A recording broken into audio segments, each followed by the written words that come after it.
A paz do Senhor Jesus, meu querido irmão, minha querida irmã. Eu sou o Diácono Dom Firmino e esse é o canal Porta Estreita, um canal criado para levar ao conhecimento a palavra de Deus através da leitura da Bíblia Sagrada. Querido irmão e irmã, convido-os a estar acompanhando através desse canal a leitura da Bíblia Sagrada. Faremos a leitura desde o livro do Gênesis até o livro do Apocalipse, sendo feita a leitura diária de 5 capítulos da palavra de Deus, com o propósito de adquirir o hábito da leitura diária da palavra. Se não for inscrito nesse canal, inscreva-se, curta, comente e compartilhe para que mais pessoas sejam alcançadas. Faremos a leitura da Carta aos Hebreus, do capítulo 11 ao capítulo 13, porque o capítulo 13 é o último capítulo da Carta aos Hebreus. Vamos orar? Deus eterno e Pai Todo-Poderoso, em nome de nosso Senhor Jesus Cristo eu oro. Abençoa, Senhor, a cada irmão e irmã que entrou nesse canal para acompanhar a leitura da Bíblia Sagrada. Cobre-nos, Senhor, com o sangue precioso de nosso Senhor Jesus Cristo e livra-nos de todo mal, em nome de Jesus. Amém. Glória a Deus. Aleluia. Carta aos Hebreus, capítulo 11. Justificado pela fé. Ora, a fé é o firme fundamento das coisas que se esperam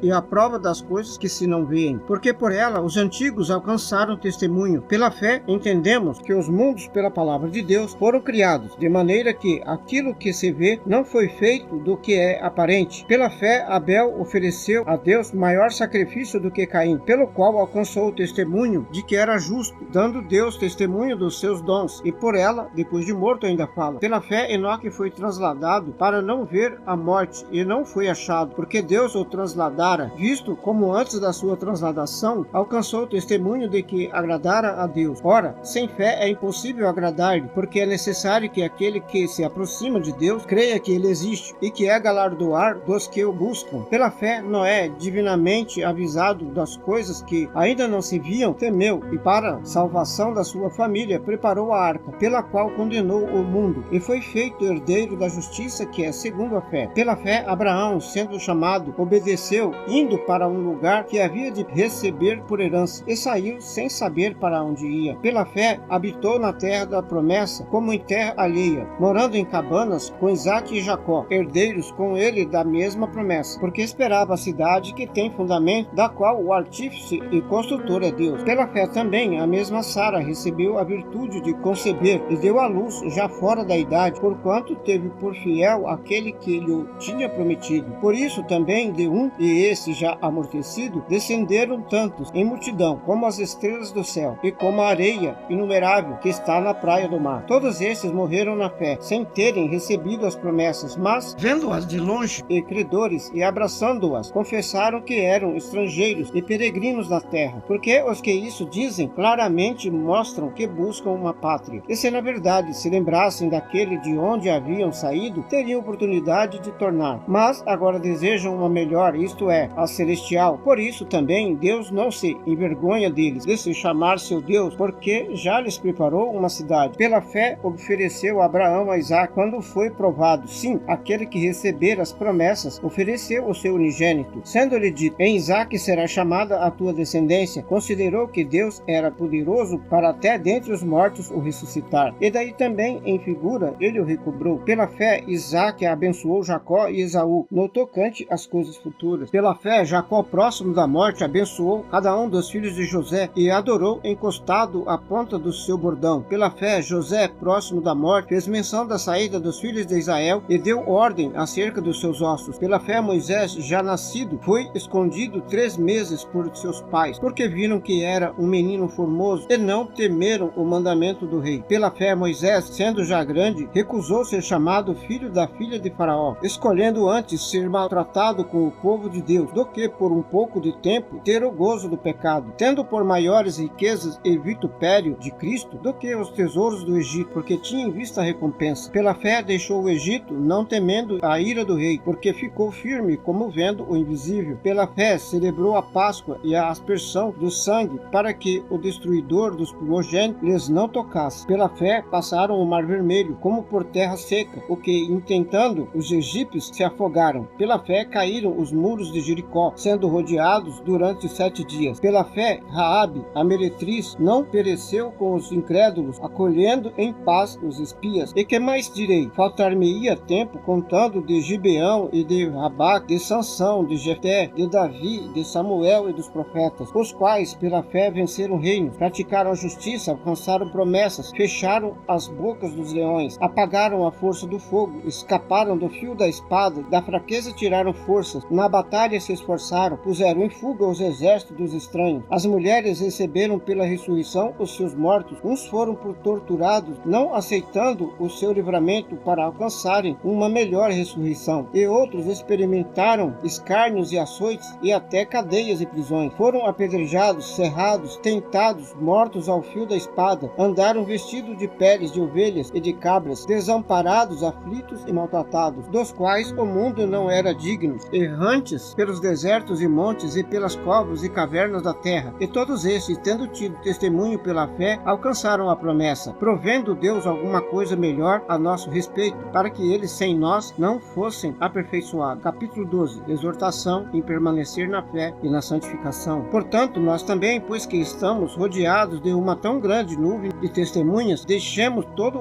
o embaraço e o pecado que tão perto nos rodeia e corramos com paciência a carreira que nos está proposta, olhando para Jesus, autor e consumador da fé, o qual, pelo gozo que lhe estava proposto, suportou a cruz, desprezando a afronta, e assentou-se à destra do trono de Deus. Considerai, pois, aqueles que suportou tais contradições dos pecadores contra si mesmo, para que não enfraqueçais desfalecendo em vossos ânimos. Ainda não resististes até ao sangue, combatendo contra o pecado, e já vos esquecestes da exortação que argumenta convosco como filhos. Filho meu, não desprezes a correção do Senhor, e não desmaies quando por ele fores repreendido, porque o Senhor corrige o que ama, açoita a qualquer que recebe por filho, e suporta a correção. Deus vos trata como filhos, porque que filho há a quem o pai não corrija? Mas se estáis sem disciplina, da qual todos são feitos participantes, sois então bastardos e não filhos. Além do que, tivemos nossos pais segundo a carne para nos corrigirem, e nós os reverenciamos, não nos sujeitaremos muito mais ao Pai dos Espíritos para vivermos? Porque aquele, na verdade, por um pouco de tempo, nos corrijam como bem lhes parecia, mas este para nosso proveito, para sermos participantes da sua santidade. E, na verdade, toda correção ao presente não parece ser de gozo, senão de tristeza, mas depois produz um fruto pacífico de justiça nos exercitados por ela. Portanto, tornai a levantar as mãos cansadas e os joelhos desconjuntados, e fazei veredas direitas para os vossos pés, para que o que manqueja não se desvie inteiramente, antes seja sarado. Segue a paz com todas as santificações, sem a qual ninguém verá o Senhor, tendo cuidado de que ninguém se prive da graça de Deus, e de que nenhuma raiz de amargura brotando os perturbe, e por ela muitos se contaminem. E ninguém seja devasso ou profano, como Esaú, que por uma refeição vendeu o seu direito de primogenitura, porque bem sabeis que, querendo ele ainda depois herdar a bênção, foi rejeitado, porque não achou lugar de arrependimento, ainda que com lágrimas o buscou, porque não chegasse ao monte palpável aceso em fogo, e à escuridão, e às trevas, e à tempestade, e ao sonido da trombeta, e à voz das palavras, a qual os que ouviram pediram que se lhes não falassem mais, porque não podiam suportar o que se lhes mandava. Se até um animal tocar o monte, será apedrejado ou passado por um dardo. E tão horrível era a visão que Moisés disse: estou todo assombrado e tremendo. Mas chegastes ao monte Sião, e à cidade do Deus vivo, a Jerusalém celestial, e aos muitos milhares de anjos, à universal assembleia e igreja dos primogênitos que estão escritos nos céus, e a Deus, o juiz de todos, e aos espíritos dos justos aperfeiçoados, e a Jesus, o mediador de uma nova aliança, e ao sangue da aspersão, que falava melhor do que o de Abel. Vede que não rejeiteis ao que fala, porque se não escaparam aqueles que rejeitaram e que na terra os advertia, muito menos nós, se nos desviarmos daquele que é dos céus, a voz do qual moveu então a terra, mas agora anunciou, dizendo: ainda uma vez comoverei não só a terra, senão também o céu. E a esta palavra, ainda uma vez, mostra a mudança das coisas móveis, como coisas feitas para que os imóveis permaneçam. Por isso, tendo recebido um reino que não pode ser abalado, retenhamos a graça pela qual sirvamos a Deus agradavelmente com reverência e piedade, porque o nosso Deus é um fogo consumidor. Capítulo 13. Exortações finais. Permaneça a caridade fraternal, não vos esqueçais da hospitalidade, porque por elas alguns, não o sabendo, hospedaram anjos. Lembrai-vos dos presos, como se estivéssemos presos com eles, e dos maltratados, como sendo vós mesmo também do corpo. Venerado seja entre todos o matrimônio e o leito sem mácula, porém, aos que se dão à prostituição e aos adúlteros, Deus os julgará. Sejam vossos costumes sem avareza, contentando-vos com os que tendes, porque ele disse: não te deixarei nem te desampararei. E assim, com confiança, ousemos dizer: o Senhor é o meu ajudador, e não temerei o que me possa fazer o homem. Lembrai-vos dos vossos pastores que vos falaram a palavra de Deus, a fé dos quais imitais, atentando para a sua maneira de viver. Jesus Cristo é o mesmo, ontem, hoje e eternamente. Não vos deixeis levar em redor por doutrinas várias e estranhas, porque bom é o que o coração se fortifica com graça, e não com alimento que de nada aproveitaram aos que a eles se entregaram. Temos um altar de que não tem direito de comer os que servem o tabernáculo, porque os corpos dos animais cujo sangue é pelo pecado trazido pelo sumo sacerdote para o santuário são queimados fora do arraial. E por isso também Jesus, para santificar o povo pelo seu próprio sangue, padeceu fora da porta. Saiamos, pois, a ele fora do arraial, levando-os sem vitupério, porque não temos aqui cidade permanecente, mas buscamos a futura. Portanto, ofereçamos sempre por ele a Deus sacrifício de louvor, isto é, o fruto dos lábios que confessam o seu nome. E não vos esqueçais da beneficência e comunicação, porque com tais sacrifício Deus se agrada. Obedecei a vossos pastores e sujeitai-vos a eles, porque velam por vossa alma, como aqueles que hão de dar conta delas, para que o façais com alegria e não gemendo, porque isso não vos seria útil. Orai por nós, porque confiamos que temos boa consciência, como aquele que em tudo quer importar-se honestamente. E rogo-vos com insistência que assim o façais, para que eu mais depressa vos seja restituído. Ora, o Deus de paz, que pelo sangue da aliança eterna tornou a trazer dos mortos o nosso Senhor Jesus Cristo, grande pastor das ovelhas, vos aperfeiçoe em toda boa obra para fazerdes a sua vontade, operando em vós o que perante ele é agradável por Cristo Jesus, ao qual seja a glória para todos sempre. Amém. Rogo-vos, porém, irmãos, que suporteis a palavra desta exortação, porque abreviadamente vos escrevi. Sabei que já está solto o irmão Timóteo, com o qual, se ele vier depressa, vos verei. Saudai a todos os vossos chefes e a todos os santos. O da Itália vos saúda. A graça seja com todos vós. Amém. Amém. Glória a Deus. Aleluia. Vamos orar? Deus eterno e Pai Todo-Poderoso, em nome de nosso Senhor Jesus Cristo eu oro. Abençoa, Senhor, a cada irmão e irmã que entrou nesse canal para acompanhar a leitura da Bíblia Sagrada. Cobre-nos, Senhor, com o sangue precioso de nosso Senhor Jesus Cristo e livra-nos de todo o mal, em nome de Jesus. Amém. Glória a Deus. Aleluia. Este é o canal Porta Estreita, um canal criado para levar ao conhecimento a palavra de Deus através da leitura da Bíblia Sagrada. Obrigado a cada irmão e irmã que entrou nesse canal para acompanhar a leitura da palavra. Deus os abençoe. Amém. Glória a Deus. Aleluia.